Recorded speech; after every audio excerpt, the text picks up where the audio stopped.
Hi, today I would like to show you how I've made this impossible table with my logo on it.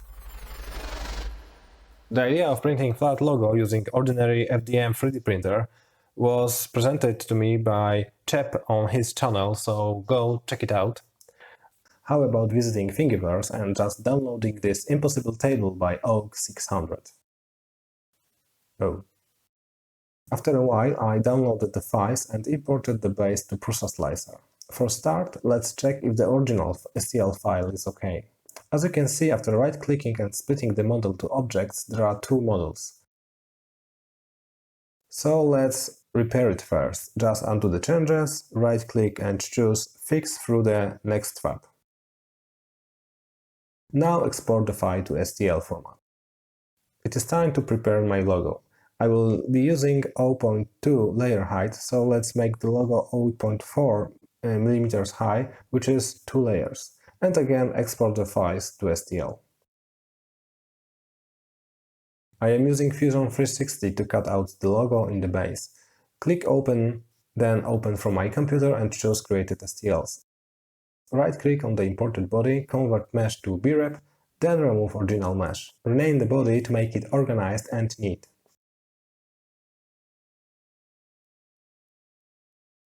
Repeat the process for the logo.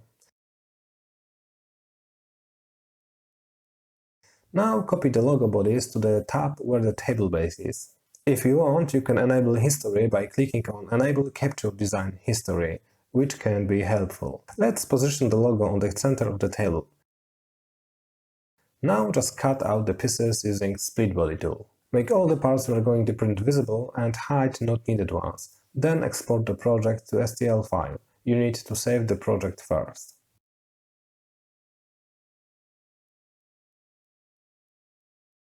Import the STL file to Prusa Slicer, scale it to 10%, for some reason exported model is 10 times bigger. Now split it to objects. Rename the objects to keep things organized. Verify the printer settings, enable Z-hop and make it bigger than 0.4 mm, which is 2 layers. I'm using 0.6 just in case. As you can see, layer height is set to 0.2 and that's it. Next, go to Extruder and customize the G-code. Remove all the AND G-code and replace it with M600. This command tells the printer to change the filament. Add also a semicolon and write a comment, we'll use it later. Now hide all the objects except the center logo piece. It will be printed first. Slice and save the G-code. Hide the center logo piece and show outer pieces. This time remove the start G-code and leave a comment and change comment in the end G-code, but leave the M600 comment. Export the G-code.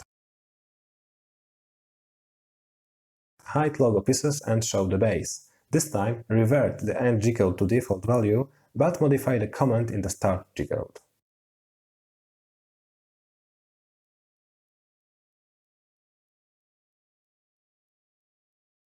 Now it is time to merge the three G-code files. Open them in a notepad. I am using Notepad++. From second file, find the beginning and end of the G-code using the comments we added. Paste it to the end of the first file and do the same with the third one.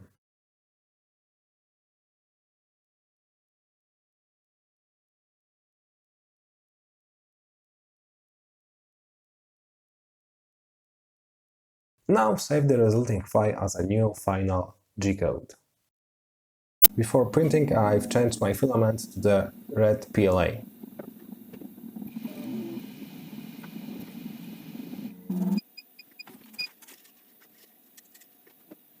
After printing the 2 layers of center logo piece, the printer will pause printing and ask you to change the filament. Then it prints silver outer logo pieces and asks again to change the filament.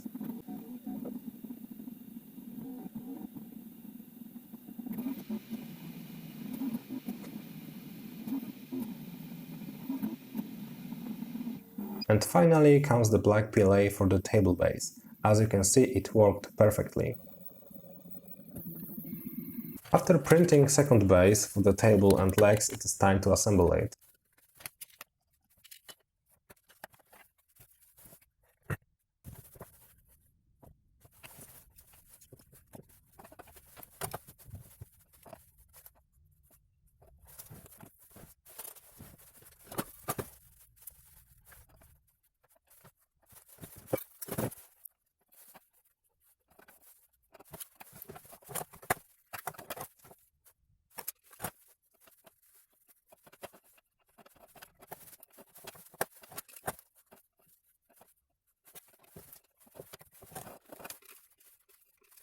As you can see, I am using can filled with random screws and metal parts to hold the table vertically. It is tricky, but it worked.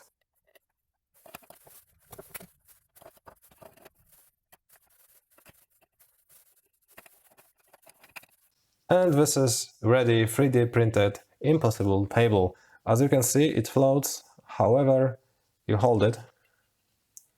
This is really clever design and really awesome item.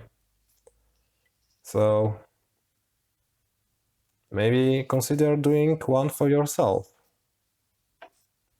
Now it's time to watch my other great videos. They are right there waiting for you. So click and enjoy, but before, click like and subscribe to keep me motivated.